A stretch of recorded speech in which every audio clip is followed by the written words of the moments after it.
to Healing Your Families. I'm Emma Lou Penrod, and I help you as a parent go from frustration, stress, and overwhelm to calm, confidence, and joy so that you can achieve the quality of family life that you desire. And I am so excited today to have my special guest expert. This is Kristan Weisdack, and she's the founder and CEO of Behavior Works of Southwestern Pennsylvania. And she's not limited to that locality. Her company offers outpatient services as well as in-person and virtual training for parents and professionals. And I'm excited to have her share what she's learned about these problem behaviors. And Kristan, welcome. Yeah, thank you so much for the opportunity, Emily. I really appreciate it. I'm glad to be here. And I'm excited to get to talk to an expert. I understand you're in a doctoral program now.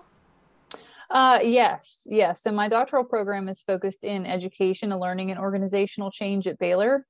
And this is the primary focus, looking at applied behavior analysis, because ABA is now approved in all 50 states to treat autism. But what I see happening is that the guiding practices and the ethics of ABA have evolved. From 2012 to 2017, their practices have changed. And so now the changes they made in 2017 just went into effect this January. And so the old regulations said that these professionals in ABA should, quote unquote, consider biological and medical variables that may be affecting behavior. Now the current, it's called a task list. So that was the 4th edition task list. And now the 5th edition task list just indicates that the professional should review all available records, including medical records and other documentation. So my concern is, because there's been such a big shift in even the verbiage that goes into creating these guiding principles for such a large practice now of professionals that are treating children with autism, looking at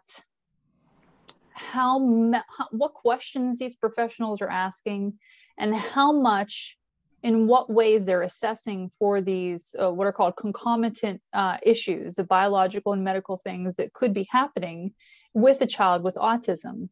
And so that's the focus of my doctoral work, understanding what types of questions they're asking, how they're assessing for these things. Are they making referrals? Who are they making referrals to? Because now the CDC just released new data in January that said now 1 in every 44 children in the US has autism.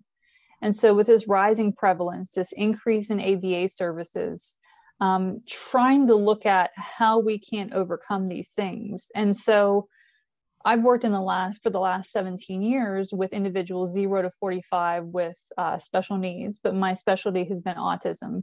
So looking at, and I also have my own son. I have 2 children, my daughter and my son, but they have their own share of behavioral issues and sensory issues and feeding issues. And so having to work through that as a parent and a professional made me realize that my master's degree is in applied behavior analysis, but realizing all the tools of the trade that I had as a behaviorist simply weren't enough to handle behavior. And so I became a certified infant massage instructor, a certified integrated mental health provider. So combining massage and nutrition into my practice, but also a licensed brain gym movement facilitator. Because a lot of these kids, for varying reasons, the parts of their brain aren't really well connected. So I realized that it was through this holistic approach. Okay. And I'm glad you brought that up. I just wanted to highlight, so you have this dual role. You're the professional, but you're also the parent, which gives you a much broader perspective. Mm-hmm. So just to begin with, what are some behaviors that would be a red flag? And how would a parent know this is not a phase that they'll grow out of? Well, right. So with autism, they always say if you've met one person with autism, you've met one person with autism. So it can look different in every individual. So if you look at really the guiding book on that, it's called the DSM, the Diagnostic and Statistics Manual, the 5th edition right now. And some of the red flags that we typically look for are toe walking, lining things up, spinning in circles, a lot of repetitive behaviors, limited eye contact, not a lot of socialization, preferring to play independently. And so those are some of the major issues that we see in kids that start to happen. Some of the families that I work with noted that they have a regression around like 15 to 18 months of age. And so there's loss of language, loss of pottying skills. And so, and again, it can be different in all of these kids as far as what behavioral things they're dealing with. But generally, those are some of the major things we look for that might indicate the child has autism. We don't diagnose, but right, we can at least point that out to say you need to make a referral to your pediatrician for like early intervention services here in PA for those 0 to 3 population. So a diagnosis needs to come from a medical doctor then? Well, it could. So a psychologist could write up an evaluation. And then if the evaluation was given to like a master's level psychologist could write up and give that information to a doctor, and then the doctor could give a diagnosis. But generally those come from doctoral level psychologists that do the evaluations. What role does just parent intuition play in all of this? A lot. And we did some interviews. We have a YouTube channel called Beyond Behavior, and we've interviewed some parents that when their child was 2, that they really saw some of these signs and symptoms. They saw toe walking, they saw loss of skills, and they just knew that something wasn't going right. And so always trust your intuition, always trust your gut. And if your pediatrician won't listen to you, you find somebody that will, because you have to be heard as a parent. Your speaking up should never be denied, because you are trying your best to get the right services for your child. So find somebody who is going to listen, because that gut instinct is there for a reason. Yes, I totally agree with you there. Glad to hear that. So you mentioned nutrition. Are we learning more about the causes? Well,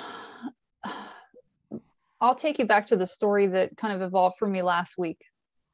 I was working with a mom whose son is 19 now, and he's probably, if Asperger's was still considered autism, because right now it's level 1, 2, and 3, and they removed PDD, NOS, and Asperger's from those diagnoses. But if there still was Asperger's, he would qualify as that, which is a big, quirky and kind of social impairments in some kids.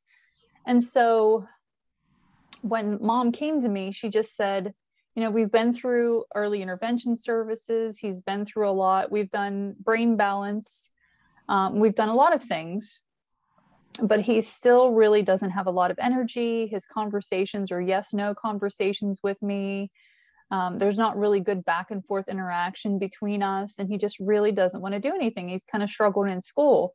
And so we went through this holistic assessment of problem behavior, and he had like severe reflux as a kid, chronic ear infections. So when I start to hear those things, I start to think milk allergy. And so because there's published research out there that indicates that milk allergies are related to the ear infections, eczema, and all of these things. So what was happening is when an allergy, intolerance, or sensitivity, and the highest ones on their list are usually gluten and dairy. So gluten is wheat, barley, and rye in foods. And what ends up happening is if you're allergic, intolerant, or sensitive to those things, your body has chronic inflammation. And when you get inflamed, it could be your gut, your stomach, or your intestinal lining. You have these tight junctions in your stomach, and these are called epithelial cells. And so it's like a little brick wall that surrounds your stomach that keeps everything in that's supposed to stay in. So like our viruses, bacteria, food particles, undigested food particles. But when we eat things that we're allergic to, that inflammation causes a breakdown in those those epithelial cells of our stomach. And so now right underneath that is it gets into the bloodstream. And so now you have something called leaky gut. And when that happens from the nutritional issues, it gets into the bloodstream and it can actually cross the blood-brain barrier as well. And so now you have all of these problems with brain function, sensory processing, speech, and it leads to a whole slew of things when originally it's a nutritional issue and allergies, intolerances, and sensitivities. So in particular, that child was given reflux medicines when he really just had a milk allergy. And so the reflux meds just decrease the amount of stomach acid, but that also reduces your ability to digest foods. So it creates a nutritional issue for you. So you can see some changes in behavior just by changing their diet. Oh, lots. My mom, and then now it's contingent, it's anecdotal, right? It's different from person to person. Yeah. But she said, I feel like I have my son back now. Just in the first few days, they took milk out of his diet, with talking to his pediatrician, because we always work in conjunction with the medical professionals. But she said in the first couple days, she felt like she had her son back. They're now having full conversations. They're playing board games back and forth with one another. He helped her clean out the garage. Like, he's a totally different kid. He's 19, and it took her that long to have conversations about nutrition. So we're looking to change that. That is wonderful. So besides nutrition, you mentioned undetected vision issues. Mm-hmm. Yeah, one of the things, according to covd.org, it's the College of Optometrics for Vision Development. They say that kids with autism and ADHD are 40% more likely to have ocular motor dysfunction. So ocular is the eyes, motor is the movements. So it's not that the person can't see, it's that the eyes are not working together. And so they could have problems with convergence insufficiency. So I'll be silly real quick. So the easy way to test this with your kiddo would be just to put, or have them put the pen to their nose and see if they can look at it with both eyes. And then if their eyes are looking, that's good. And then have them bring it up here and see if both of their eyes can look at it. And then do it on the other side. And a lot of times you'll see that one eye can look at it, but the other eye's out here.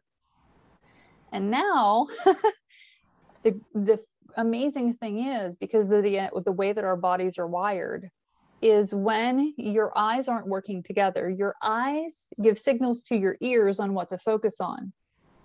Now, if your eyes aren't working, you have ADHD-like symptoms because you're having two visually different lived experiences as well as two auditory different experiences. So now you can't pay attention because your eyes aren't working together. But an optometrist doesn't check for ocular motor dysfunction. Only a developmental optometrist does. So getting people to the right person, the right professional, is key. And so that's where we help parents weed out through what they should be looking for, but also to say, is it an issue where they have issues combining central and peripheral vision, which that can be an issue. Or sometimes our kids will have what's called a nystagmus response. So it's just like a little wiggle in the eyes. So this is another thing that's easy to test. If you can get your child to hold their head still and have them just move their eyes back and forth, and you can really easily see, and do it up and down, but you can really easily see if they have this wiggle response in their eyes. And then you can easily see in like 10 seconds, no wonder they can't read. If their eyes are wiggling all about, they're skipping words, skipping lines, jumping around, but it's generally because their eyes aren't working together. So you get them moving more, doing more obstacle courses, getting their bodies to work together. Also looking into getting them vision therapy with a developmental optometrist if need be. But it's really something that's commonly overlooked as well, the vision. Well, you're pointing out the importance of an accurate diagnosis. And I think what I have found when I was a teacher is that quite often these difficulties are misdiagnosed. Mm-hmm. Yeah. So you also mentioned problems that occur early on in life. What are some other factors that can contribute? Well, so like we talked about the milk allergy. We can also talk about birth experience too, but the milk allergy, let's say that you yourself, if you've ever been sick and you feel like you're going to throw up, you don't want to move. And so that kiddo might not want to move. They have reflux because they have a milk allergy. But if you don't crawl properly, this helps you organize the upper, lower, left, and right parts of your body. So it creates this great synergy between the halves of your brain, and the brain halves are needed to operate anything that happens at midline. So all of these parts have to be functioning really beautifully together to help with speech and eating and all of these things. And so if you have these nutritional issues that are leading to these early life experiences of not crawling well, so one of the questions we ask are, what did the child's crawl look like? Did they army crawl? Did they have one leg kicked out to the side? And what did that look like?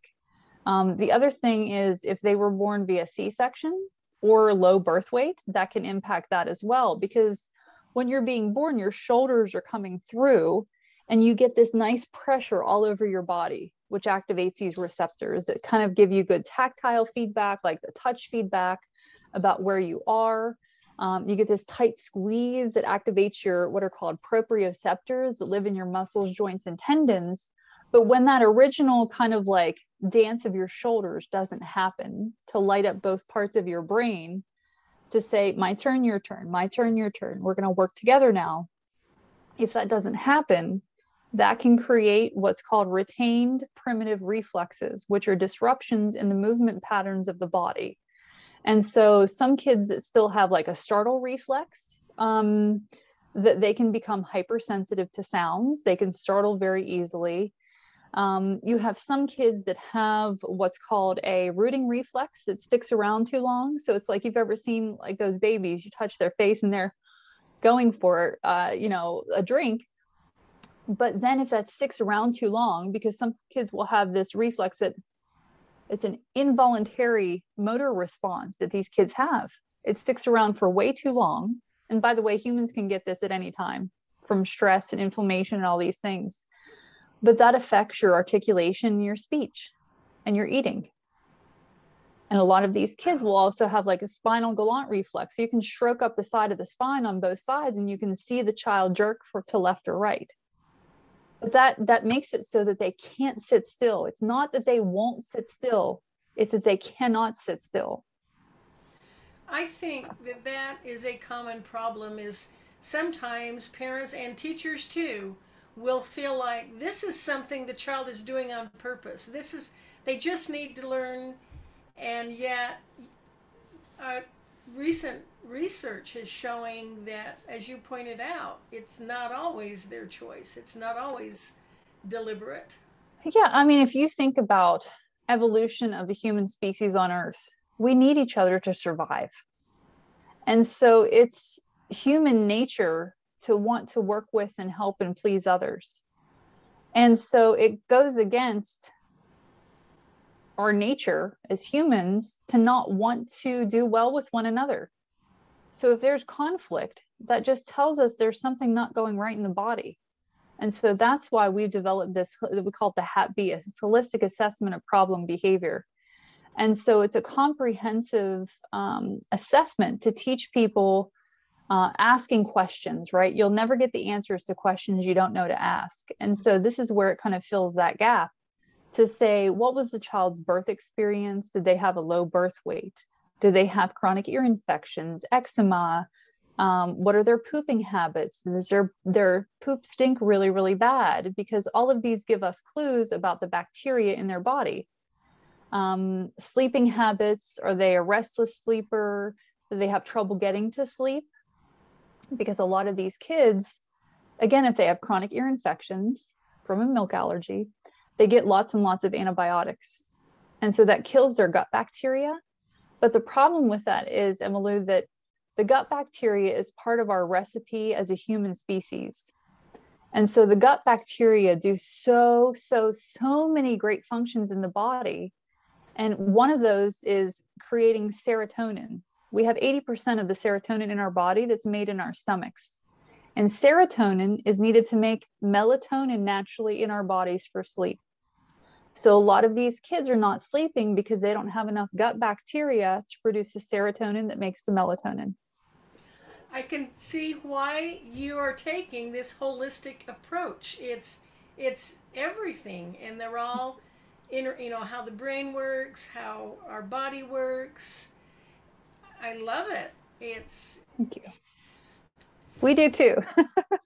and what would some children never do crawl. They just start walking. What would you advise to a mother if she notices her child isn't learning to crawl? Well, I would say call early intervention, right? And get services. That's usually 0 to 3. But also looking at why call us, right? We might be able to help.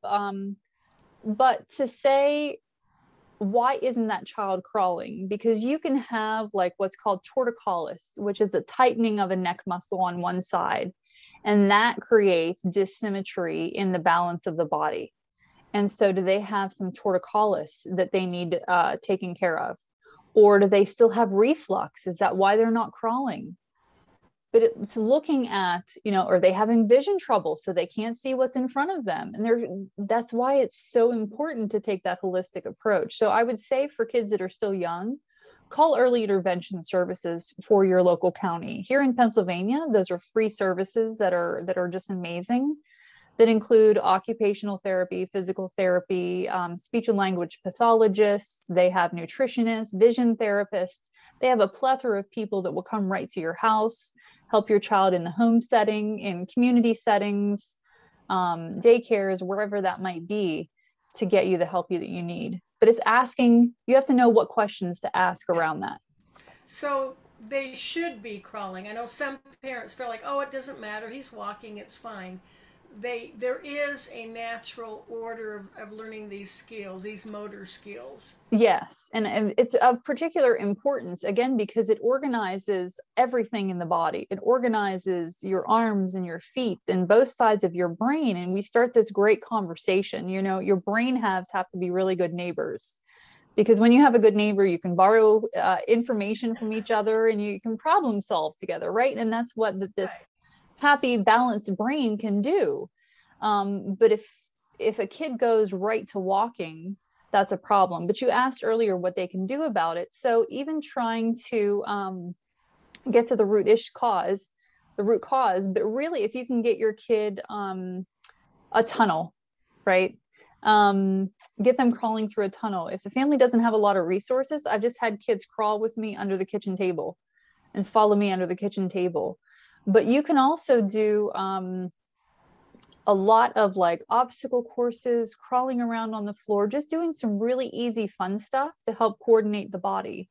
When we do trainings with daycares, we talk about how can you build more movement into what you're doing in your activities, but how can you make it more of a sensory experience? So how can you bring sights and sounds and touch and taste? Because then that helps bring more information into the body. And so looking at how we can make those experiences dynamic for our learners. I love it. I love it. This is just valuable information for parents to have.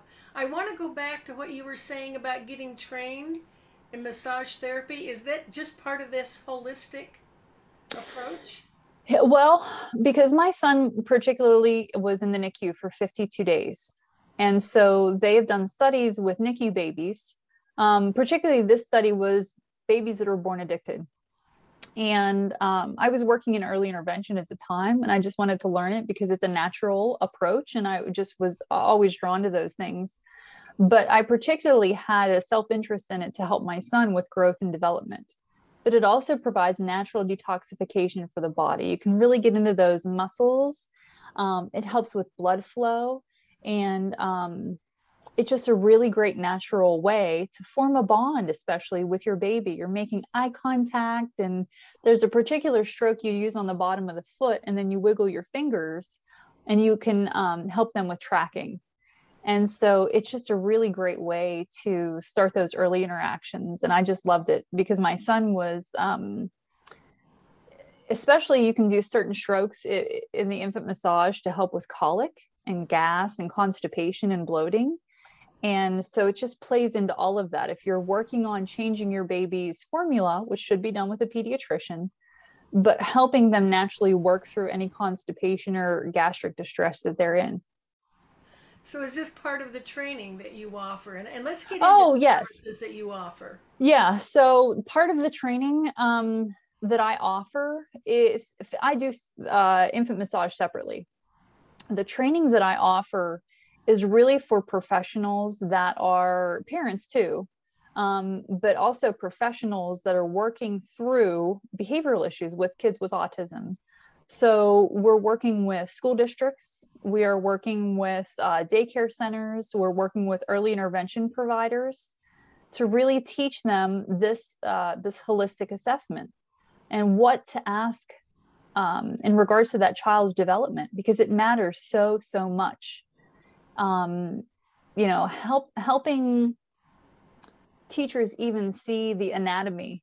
We call it the anatomy of behavior as one of our sections, because you get to see how the eyes and the vestibular system, which is helping you understand where your positioning is in space and time, but also your auditory system, are all connected very closely with one another. And so talking about those connections, it just really kind of opens doors for people. I love it. So you offer that training, which of course can be done in person or virtually. So you can globally, right? Anyone who Yeah. So right now we're doing, we have a lot of early intervention counties in PA. We're also authorized to go into Ohio to train their early intervention special instructors, the supervisors, and the superintendents in Ohio. But as far as getting into other states, we are open to that as well. With the clinic being open, we're making sure we're getting that going too. But yeah, it's just teaching people more ways to look at behavior. Behavior is much more than meets the eye. And so just giving people basic, easy to implement assessments and interventions that are practical for people, but it's getting them to understand the why behind it all. Yes, yes. I love it. So what's the best way for people to contact you? Yeah, so the best way for people to contact me would be via email, which is behavior, BEHAVIOR, WORXPA @gmail.com. So that's Behavior Works PA, abbreviation for Pennsylvania, @gmail.com. Mm-hmm. Yeah, they can also. The works with an X. Yeah, behavior, WORXPA @gmail.com. X marks the spot, but it also is like, when I think of like behavior works or anything with works in it, it's like a factory, right? And so it's like all these components that have to work together, all these people that have to work together in one setting to create that end result. And that end result is a whole capable child. And so it's us synergizing and creating all this energy and these solutions for people to help maximize the potential of these children.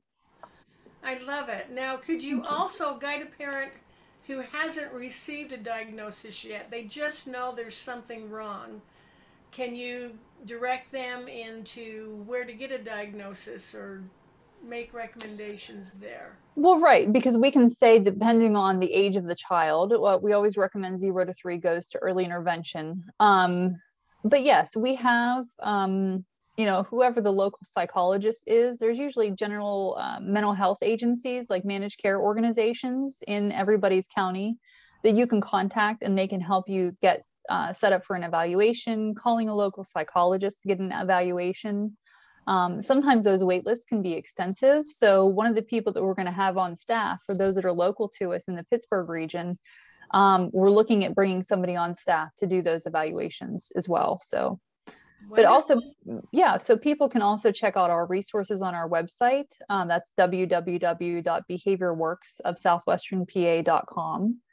And we also have a YouTube channel called Beyond Behavior, and we're on Instagram @BehaviorWorks, WORX, and we have our Facebook group as well, because the idea is to be able to educate people, no matter if they can come to us in person or if they can't come to our trainings, they can still access our resources. And so we have a gluten-free OT on staff.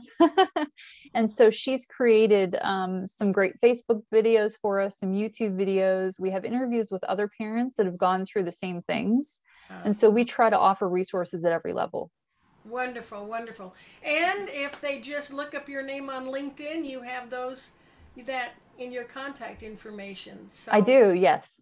thank you so much, Kristan. That's just a wealth of information. Yeah, thank you for the opportunity, Emily. I appreciate it. You bet. And to our audience, thank you so much for joining us. Join us again next week at the same time. And next week, we'll be talking about the BEST, and that's an acronym, Extended Family Relationships. Tips for the BEST, Extended Family Relationships. Until then, love yourself, love your family. We're making the world a better place by strengthening families, one family at a time. This is Emily Penrod at healingyourfamilies.com.